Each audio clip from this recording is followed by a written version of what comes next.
विधानसभा निवडणूक जाहीर झाल्यानंतर रायगडमधील काँग्रेस सक्रिय झालेली आहे। पक्ष निरीक्षकांनी अलिबागमधील काँग्रेस भवनामध्ये बैठक घेतली, कार्यकर्त्यांची मतं जाणून घेतली, त्यांना प्रशिक्षण दिलं, तर महाविकास आघाडीने काढलेल्या गद्दारांचा पंचनामा या पुस्तिकेचंही प्रकाशन केलं।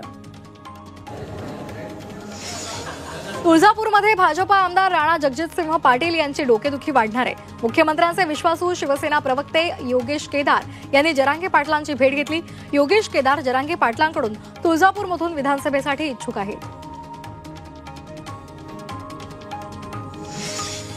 पालघरच्या विक्रमगड विधानसभेवर आता महायुतीच्या शिवसेनेनं दावा केलेला आहे। जिल्हा परिषद सदस्य वैष्णवी रहाणे यांनी विक्रमगड विधानसभेची उमेदवारी आपल्याला मिळावी अशी मागणी केली, तर जिल्हा परिषद अध्यक्ष प्रकाश निकम हेही विक्रमगडमधून इच्छुक आहेत। बीडमधील चाडगावमध्ये ओबीसी नेते लक्ष्मण हाके यांची पहिली जाहीर सभा पार पडली।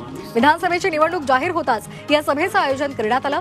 यावेळी ओबीसी समाज शरद पवार आणि त्यांच्या तुतारीला मतदान करणार नाही असं हाकेंनी जाहीर केलं।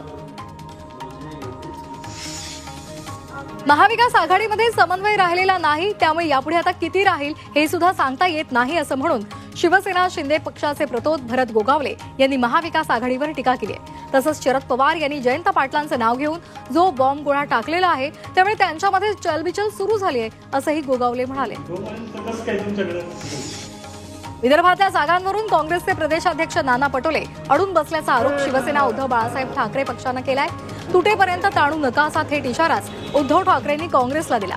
मातोश्रीवर झालेल्या पक्षप्रवेशावेळी उद्धव ठाकरे बोलत होते। उद्धव ठाकरे यांनी निर्वाणीचा इशारा दिला आणि त्यानंतर अखेर काँग्रेसचे नेते रमेश चेन्नीथलला उद्धव ठाकरेंची भेट घेणार आहेत। आज सकाळी 11 वाजता उद्धव ठाकरेंची मातोश्रीवर जाऊन रमेश चेन्नीथलला भेट घेणार आहेत।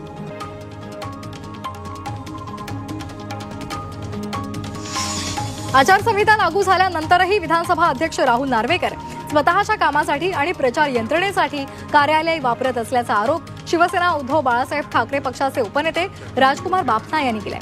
निवडणूक आयोग आणि राज्यपालांनी कारवाई करावी अशी मागणीही बापनांनी केली आहे। ठाणे शहर मतदारसंघावर शिवसेना शिंदे पक्षाच्या 2 नेत्यांनी दावा केलाय।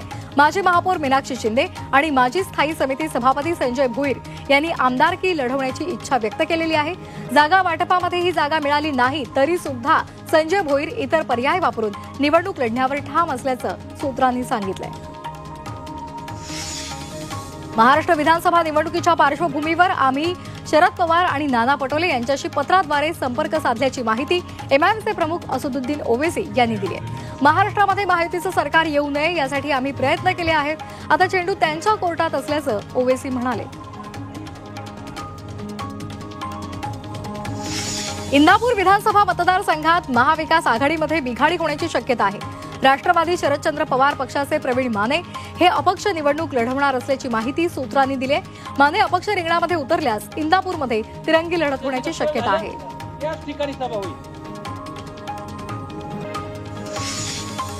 पुण्यामध्ये विधानसभा निवडणुकीमध्ये मराठा समाजाची बैठक पार पडली। निवडणूक लढण्याचा निर्णय झाल्यास उमेदवार तयार हवेत यासाठी इच्छुक उमेदवारांचा मेळावा घेण्यात आला। मनोज जरांगे यांनी निवडणूक लढण्याचा आदेश दिल्यास एक दिलानं काम करण्याचा निर्णय यावेळी घेण्यात आलाय। अंबरनाथ विधानसभेमध्ये राष्ट्रीय समाज पक्षानं आपला उमेदवार जाहीर केला। रासपचे ठाणे जिल्हाध्यक्ष रुपेश थोरात यांना उमेदवारी देण्यात आली आहे। रासपनं विधानसभा निवडणुकीसाठी 25 उमेदवारांची पहिली यादी जाहीर केली आहे। कोल्हापूर उत्तर विधानसभा मतदारसंघाची जागा उद्धव बाळासाहेब ठाकरे पक्षाला द्यावी अशी मागणी कोल्हापुरातील शिवसैनिकांनी केली आहे। कोल्हापूर उत्तर विधानसभेमध्ये शिवसेना विजयी झाली होती आणि ही जागा आम्हालाच मिळावी अशी मागणी शिवसेनेच्या या मेळाव्यात करण्यात आली आहे। अहिल्यानगरमधील श्रीरामपूर विधानसभा मतदारसंघ अनुसूचित जातीसाठी राखीव आहे। या मतदारसंघामध्ये हिंदुत्ववादी विचारांचा उमेदवार द्यावा अशी मागणी भाजप कार्यकर्त्यांनी केली, तर रामगिरी महाराजांच्या विरोधात भूमिका घेणाऱ्याला उमेदवारी देऊ नये, अन्यथा भाजप वेगळी भूमिका घेईल असा इशारा सुद्धा देण्यात आलाय। कोल्हापुरात जनसुराज्य शक्ती पक्षानं 3 जागांवर दावा केलाय। शाहूवाडी, हातकणंगले, करवीर या मतदारसंघांवर त्यांनी दावा केलाय। त्यामुळे मित्र पक्षाला सांभाळायचं कसं असा प्रश्न आता भाजप समोर निर्माण झालाय। तर या तिन्ही जागा जनसुराज्य पक्षाला मिळायला हव्यात अशी मागणी आमदार विनय कोरे यांनी केली आहे.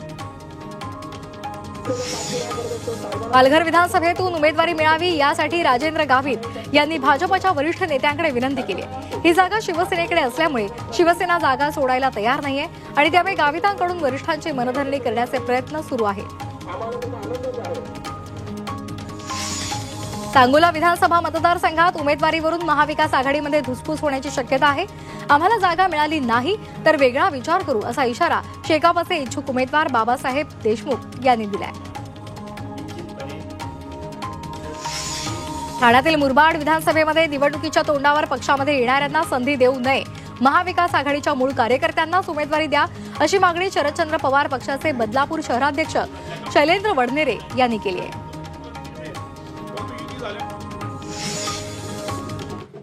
बीडच्या आष्टीमध्ये महायुतीमध्ये बिघाडी होण्याची चिन्ह दिसत आहेत. आष्टीचे माजी आमदार भीमराव धोंडे यांनी जोरदार शक्ती प्रदर्शन केलं. भीमराव धोंडे हे आष्टीमधून निवडणूक लढण्यावर ठाम आहेत.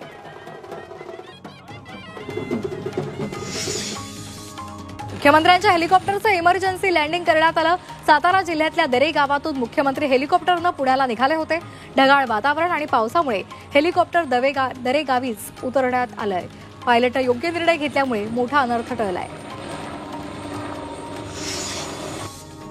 वंचितचे अध्यक्ष प्रकाश आंबेडकरांनी खळबळजनक आरोप केलाय.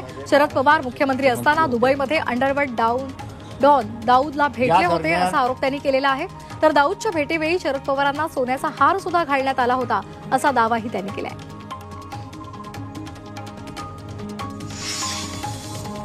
अहिल्यानगरमध्ये माजी महापौर संदीप कोतकर यांच्यावरील जिल्हाबंदी न्यायालयानं हटवली आहे. कोतकर हे लॉटरी विक्रेता अशोक खांडे खून हत्या प्रकरणामध्ये आरोपी आहेत.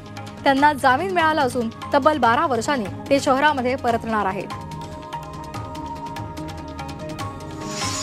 सलमान खानवर झालेल्या हल्ल्यामधील शार्प शूटर सुक्का कालूला पनवेल न्यायालयामध्ये हजर करण्यात आलं. कोर्टानं त्याला 21 ऑक्टोबरपर्यंत पोलीस कोठडी सुनावली आहे. सलमान खानवर केलेल्या हल्ल्या प्रकरणामध्ये तो वॉन्टेड आरोपी होता. श्रीरामपूरमधील रामगिरी महाराजांच्या सरला बेटावर पोलीस सुरक्षा वाढवली आहे. 1.5 महिन्यापूर्वी रामगिरी महाराजांनी मोहम्मद पैगंबरांसंदर्भात वक्तव्य केलं होतं. तसंच विशिष्ट समाजानं सोशल मीडियावर पोस्ट व्हायरल करत संभाजीनगरमध्ये एकत्र येण्याचं आवाहन केल्यानंतर त्यांची पोलीस सुरक्षा वाढवली आहे.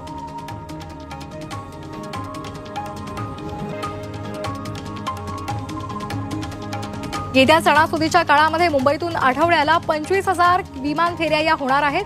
विमान कंपन्यांनी देशांतर्गत मार्गावरील फेऱ्यांची संख्या वाढवली आहे. प्रत्येक आठवड्याला देशातील विविध मार्गांवर 25,000 फेऱ्या होणार आहेत. मेल एक्सप्रेस रेल्वेला 2 अतिरिक्त सामान्य डबे जोडले जाणार आहेत. प्रत्येक एक्सप्रेसला जनरल क्लासचे आणखी 2 कोच जोडण्याचा निर्णय मध्य रेल्वेने घेतलेला आहे आणि त्यामुळे एक्सप्रेस गाड्यांच्या जनरल डब्यांमध्ये वाढ होणार आहे. जनरल डब्यातील प्रवाशांना याचा सर्वाधिक फायदा होणार आहे. वसई विरारमधील नागरिकांना दूषित पाण्याचा पुरवठा होतोय. या दूषित पाण्यामुळे नागरिकांच्या आरोग्याला धोका निर्माण झालाय. डेंग्यू, चिकनगुनिया या रोगांची साथ पसरल्यामुळे हे पाणी नागरिकांच्या आरोग्यासाठी धोकादायक ठरत आहे. यवतमाळमध्ये विजांच्या कडकडाटासह जोरदार पाऊस बरसत आहे. सध्या शेतामध्ये सोयाबीन काढण्याची लगबग सुरू आहे. या पावसाचा शेतकऱ्यांना मोठा फटका बसतोय. सोयाबीन भिजल्यामुळे शेतकऱ्यांचं मोठं नुकसान झालंय. मावळमध्ये परतीच्या पावसामुळे पिकांचं मोठं नुकसान झालंय. पावसामुळे भात पीक जमिनीवर कोसळलंय. त्यामुळे हातातोंडाशी आलेला घास हिरावल्यामुळे शेतकरी संकटात सापडलाय. नागपूरमध्ये ढगांच्या गडगडाटासह अनेक भागात दमदार पाऊस झाला. ऑक्टोबर हीटमुळे हैराण झालेल्या नागपूरकरांना या पावसामुळे दिलासा मिळालाय. पश्चिम विदर्भातील सर्व जिल्ह्यांना हवामान विभागानं पावसाचा येलो अलर्ट जारी केलाय. संत तुकाराम सहकारी साखर कारखान्यामध्ये 27व्या बॉयलर अग्निप्रदीप सोहळा हा संपन्न झालेला आहे. गळीत हंगामाला सुरुवात करण्यापूर्वी बॉयलर पूजन करण्यात आलं. यावेळी कारखान्यामध्ये 5 तालुक्यातील बहुतांश शेतकरी उपस्थित होते. गोंदियामध्ये ट्रॉली बॅगमध्ये गांजा घेऊन जाताना एका तरुणाला पोलिसांनी रंगेहात पकडले. रेल्वे पोलिसांकडून ही कारवाई करण्यात आली. यावेळी पोलिसांनी आरोपीकडून 8,68,630 रुपयांचा गांजा जप्त केलाय. गोंदियामध्ये शारदोत्सवामध्ये लोकांना शस्त्राचा धाक दाखवतानाचा व्हिडिओ तयार करून सोशल मीडियावर प्रसारित करणं तरुणाला चांगलंच महागात पडलंय। पोलिसांनी तरुणाच्या घरावर धाड टाकून शस्त्र जप्त केलेली आहेत। या प्रकरणी तरुणावर गुन्हा नोंदवण्यात आलाय। चंद्रपूरमधील चावली तालुक्यामध्ये सुगंधी तंबाखू घेऊन जाणारा ट्रक पोलिसांनी पकडलेला आहे। आचारसंहिता अंमलबजावणीसाठी लावलेल्या आंतरजिल्हा चेकपोस्टवर ही कारवाई करण्यात आली। यावेळी तंबाखूनं भरलेल्या ट्रकसह 35 लाखांचा मुद्देमाल पोलिसांनी जप्त केला आहे।